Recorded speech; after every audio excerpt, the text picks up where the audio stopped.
Dubi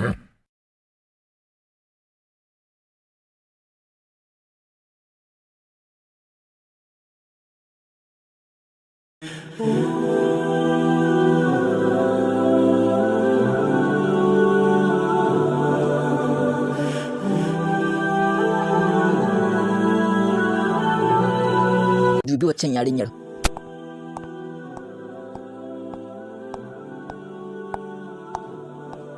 Tafi ka amshe mata jaka. Ba ni minti 2. Ina kallon ka ɓarawo, yau za ka gane kuranka. Ranka shi daɗe, abokina fa yace na amshe mata jaka, ba wai sata ce zan yi ba. Hala kai wani irin marar tunani ne da ake sawa ga harkar banza kuma ya aikata. To yanzu ga abokin naka ya gudu ya barka, saboda haka yanzu a wurina kai mai laifi ne, kuma zan tafi da kai domin ka fuskanci hukunci.